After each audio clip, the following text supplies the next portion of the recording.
Good morning. This is Kelley Hobart from Alpaca Direct, and I'm here talking today about a way that I just love doing the tubular cast on, and it does not require scrap yarn. And so I thought I would show you a few different samples of different ways that I've seen that people do the tubular cast on, and then maybe the things that I really like about them, or things that maybe are a little more laborious than I might want to go through. So anyway, I was just talking about this. If you are unfamiliar with the tubular cast on, do you see this scarf here? Do you see how the stitches kind of roll right around the edge? You can see your knit stitches just roll over the top of the edge. That's a tubular cast on, and it looks really nice around the edge of sweaters. It looks nice on the bottoms of your scarf. It looks nice just about anywhere, on sleeves, all different kinds of ways to use the tubular cast on. And it just gives a more polished look, I think, to your knitting. I really like it. So every week we have a giveaway. And for this last week, we had some lovely Comfort DK by Barocco. And this is let's see what yardage it has, 178 yards, and it's an acrylic yarn. But what I love about it, if you look really closely, it is not a shiny yarn. It's so soft to the touch and so nice to wear next to your skin, especially if you're allergic to wool. This is a nice option for those of you who still want to knit and still have a lovely yarn. This is a great option. Everyone's saying, coming online, they're saying hello. Good morning, everyone. It's nice to have you here with me. I like growing and learning. And so being able to share with you ideas and thoughts that I have had from the previous week is always fantastic. For this week, I was thinking maybe that we could have a couple different options. I was thinking this Kabasi Plus, which is a silk, cotton, and elastic and nylon blend, I believe. And it is a very high-end yarn from our lovely Haiku, which is Skacel, right, Jim? Yep. And top quality yarn and great for summertime. So this was one option. And these colors, I'm not using the exact colors of the Ukraine flag, but close to it. So you can make a solidarity scarf of your own. And the other option I was thinking there's for this is by Plymouth Yarn Company, called Encore. And you could see it is a really lovely machine washable yarn that's 75% acrylic and 25% wool.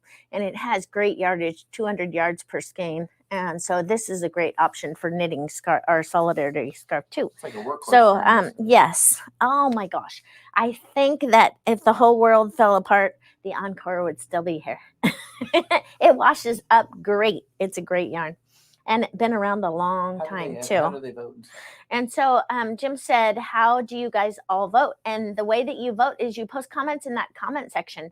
Maybe you let us know what you're working on, names of patterns and designers that you enjoy and stuff like that. Any comments as I'm going along of maybe something that you found that works great for you, you can post that in the comment section as well and be entered to win the prize. And then all the winner has to do is contact Alpaca Direct at customer service and give us your shipping address so that we can send your prize out in the mail.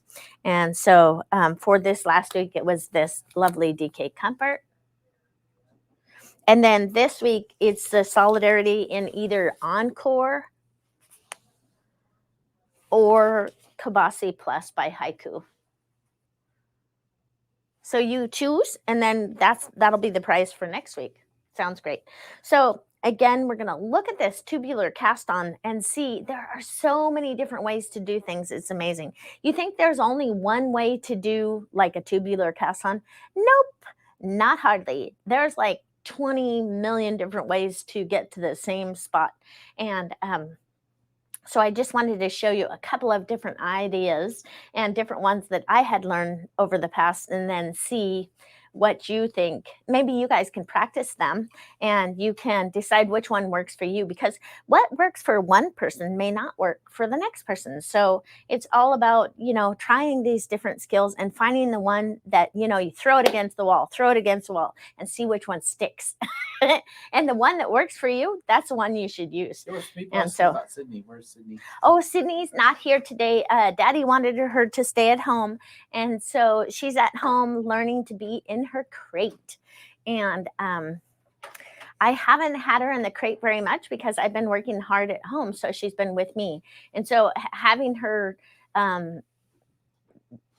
maintain her ability to be in the crate and stay there quietly and be comfortable in there is very important.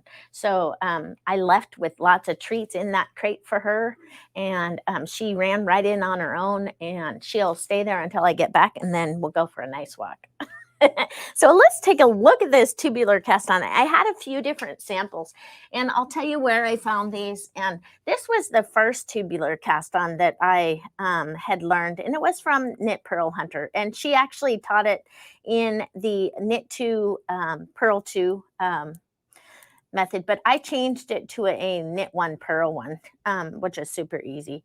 And so on here, I'm partway through, I'm picking up these stitches in the back, and you can see these little pink stitches in the back here, and those are the ones that I'm picking up, and that I'm ready now to pick up one. So I would, first of all, when you cast these on and you knit your 4 rows, you do it with half the number of stitches, and then you increase on the first round and do it that way. But let's see if I can get a knit one here, and then a purl one.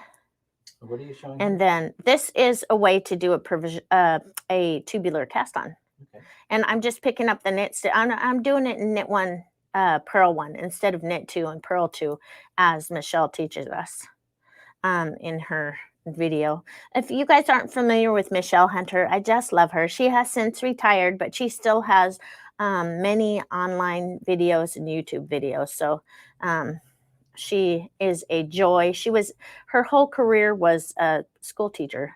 She taught the teachers, and then she decided that she would start knitting. And so she has taught me a lot of stuff with her videos.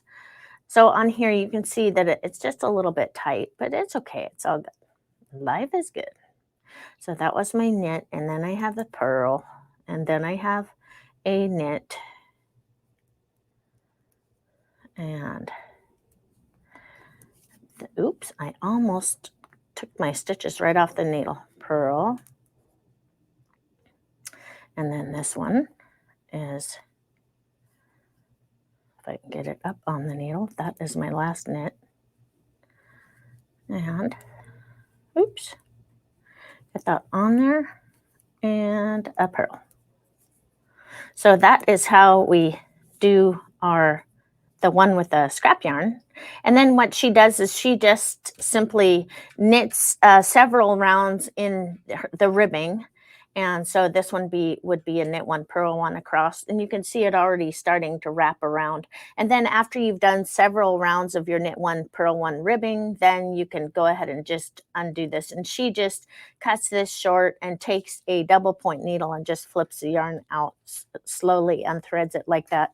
And it turns out pretty nice. You can see how those knit stitches wrap right around the side, and it's great. So again, this is the tubular cast on using you don't use a provisional cast on. I just used a long tail cast on, and then you did 4 rounds on the scrap yarn, and then 4 rows on the scrap yarn, and then 3 rows on your working yarn, and then you start picking up those bumps as you go along and getting your project going. You said people get nervous about a tubular cast on. So what do they get nervous about with it? What's hard about it? There's a couple of things that I found with a tubular cast on. For one thing, it's slower than using a long tail cast on, for instance. It takes more work to do one of these cast ons. And then sometimes the edge of the tubular cast on can be loose. when you right where the cast on edge, it gets loose. So what I would recommend for that is if you're knitting with a number 6 needle and that's what you're going to be knitting your ribbing with, I would say cast on with the number 4 needle, do a couple of the rounds with the number 4 needle, and then switch over to your number 6 needles. And what it does is it structures the edge a little bit more because the stitches are a little tiny smaller than the other part, and you really can't see the difference. And so if you look at mine on here, I had, when I did, do you see how it just wraps right around here? I did mine with a smaller needle, and then I switched to the larger needle after a couple rows, and you can't see it. You can't see where I switched to the larger needle. So don't be afraid of using a smaller needle to start, a needle that's 2 sizes smaller to start, and then switch over to that larger needle after a couple rows. Don't you think that's not makes it look nice? And then it keeps it from getting flared. And this is the tubular bind off that I want to talk about next week because I thought maybe we could do that. But to me, the tubular bind off seems so, how shall I say it? It's a lot more work, and it is it was kind of loose on the edge, and so it didn't look as good. So this is one where I did it without scrap yarn, and I did the smaller needle, and then I switched over to the larger needle. What is this you're doing? What are you showing? This is the tubular cast on. Okay. And I'm not using scrap yarn on it. There's no scrap yarn on it.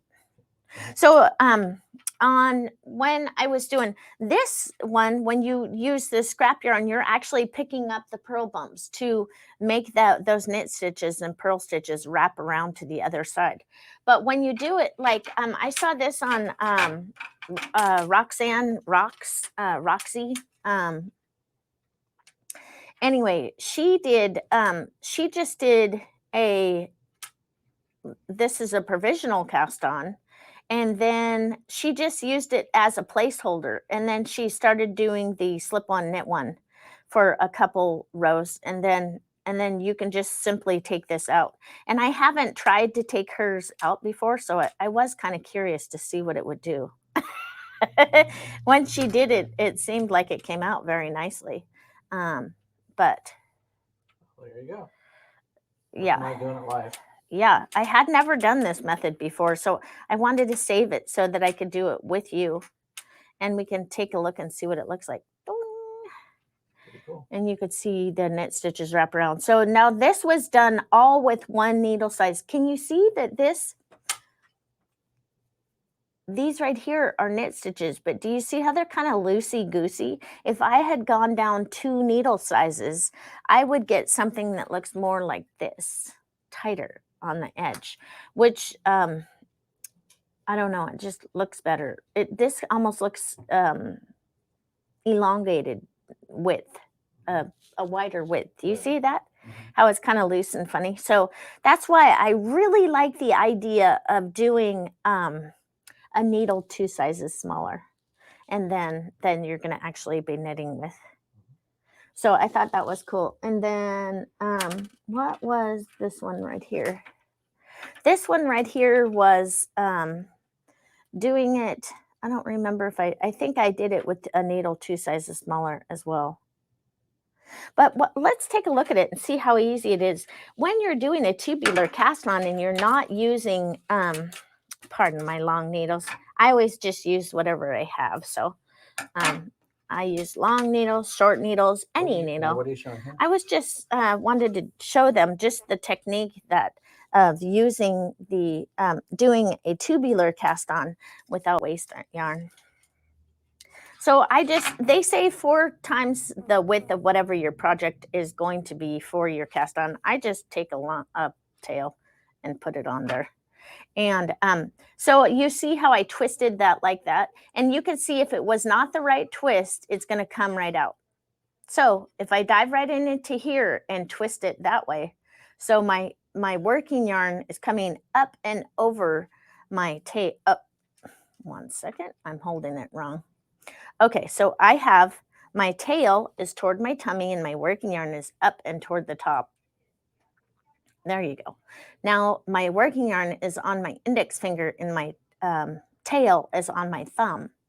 And so this would take the place of a purl stitch. So when I do my tubular cast on, and I did it for this pattern, it was a purl one, knit one pattern. So what you're trying to do is make purl bumps, a purl bump, and then when you do the long tail cast on, it's just a regular knit stitch. It's a regular long tail cast on knit stitch. The only difference between this cast on and a regular long tail cast on is instead of making all knit stitches like that, you swing all the way under and then come up over that front and you make a purl bump. You see, so now I've made a purl stitch, a knit stitch, and a purl stitch. So, and back to the regular long tail cast on knit stitch. And then all the way around the back and up over that front strand, and it makes a purl bump. So it's very, very, very similar to a long tail cast on. And almost every single student that I have, I teach them the long tail cast on is the very first cast on that I teach them. So if you can do a long tail cast on, you know, which is just that, then just go all the way around the back and go on top of that strand of yarn and you got a purl stitch, right? So I'm going to do, I have 2, 4, 6, 7. Okay, so we'll do 8, 9, 10, 11, 12, 13, 14, 15, 16. I'm going to do an odd number, 17. I'm going to stop at 17. So when I've done this cast on and I've done it for a sweater and it gets over here on that, these stitches start sliding down on this red cord and you have to knit your first round of those stitches, I won't lie to you, it is a pain. I tried to do it a few times, and for doing a ton of stitches in the round, trying to get this cast on it's probably easier to pull your hair out one strand at a time. Because it's like, are you kidding me? Yeah. And then anyway, so then you see how this tail is kind of not secured. So I just kind of hold it there. Roxanne, she just did on her end, she did a knit stitch, a regular long tail knit stitch, which locks it in a little bit better. But for me, no, I didn't do that. What I did is I turned my work, and you could see here that I have a knit stitch, a purl stitch, etc., etc. And so I'm just going to hold that tail tight while I make my first knit stitch. And then the next thing that you do after you make that first knit stitch, sorry, I got to grab onto you got to get rid of this tail and leave it back there. We're going to be starting right away with knit one and slip one. We're going to be slipping the pearls needle tip to needle tip or purl wise with our working yarn in front. Okay. And do you see that's a knit stitch, and we'll be knitting the knits and slipping the pearls. So where have you guys seen this before? Doesn't this look kind of similar to what you would do in double knitting? Oops, and don't start purling those purl stitches, slip them. And you just want to do this for a couple of your rows, and then you can just start your regular ribbing. But like I said, if you use a needle 2 sizes smaller when you're doing these knit slip, don't try to purl it. When you're doing your knit slip rounds, it'll tighten it up and make it look better. So, and then, so all you're doing is you're flipping your work, and you're going to be looking at your purl stitches, and you will be slipping those purls with the working yarn in front, and then slip that working yarn to the back while you knit the next stitch. So slip and knit, slip and knit, slip, knit, slip, knit. And you can either do this back and forth one time or back and forth twice. Really, no one is going to, either way, it's going to work out good. So, of course, we don't have knitting pleats anywhere around, so we're good. But if you wanted to do that one more set back and forth, what it does is it creates a bigger tube in the center in here. In here, it'll create a little bit longer tube and make it more fluffy, more fluffy. So there's a question: what's the difference between this and just a long tail cast on? Because by doing the where is that? This. So repeat Do the you question see so this they right can here? hear. So someone had a question and they said, what is the difference between the long tail cast on and this tubular cast on? See right here, this is a tubular cast on, right? This is a long tail cast on. Using that same knit slip method. You see how these ones have a knit stitch that rolls all the way over to the back. This one does not. It has a whole different sequence of, it doesn't even look like the stitch above it, right? Mm-hmm. So these look like continuous knitting all the way up. Do you see that, Jim? Mm-hmm.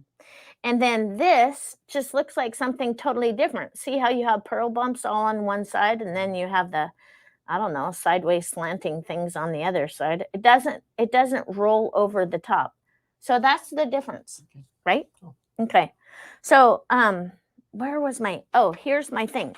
So if you wanted to do this, again, I have an odd number of stitches that I've put on the needles, and I am simply knitting the knits, and then I'm going to take those purl stitches and slip them with the working yarn in front. And oops, I always try to follow my knitting, and I'm trying to knit the purl the pearls when I should be slipping the pearls. It's just a little nicer cast on too, I guess, for the edges. It is a really nice cast on, especially if you use a needle a little 2 sizes smaller to cast on with. And then you have I don't know, it just looks more how shall I say, detailed. It looks more professional. Don't you think, Jim? Yeah. And then all it is it's a slip and a slip and a knit and a slip and a knit. You see me taking that working yarn, flipping it to the back and then to the front, and to the back and the front, back and front. And what it does is it creates that tube, and a lovely, lovely finish for those knit stitches. See the knit stitches? They just roll right around from one side to the other. And I don't know if you noticed, but did you see how fast that was for me to make? Wasn't it pretty fast, Jim? Yeah. To be able to, I mean, normally to do this kind of a cast on where you have 4 rows of knitting with your scrap yarn, then you have to do 3 more rows of knitting with your working yarn before you can even finish up the tubular cast on. Mm-hmm. So it's, let's see, 7 rows less. And then you have your magical tubular cast on. And if you remember to use a needle that's 2 sizes smaller, you get a really nice edge that it's stretchy. It's about the same width as your knitting. It's about the same width as your knitting. Not too flared out, but doesn't it look pretty?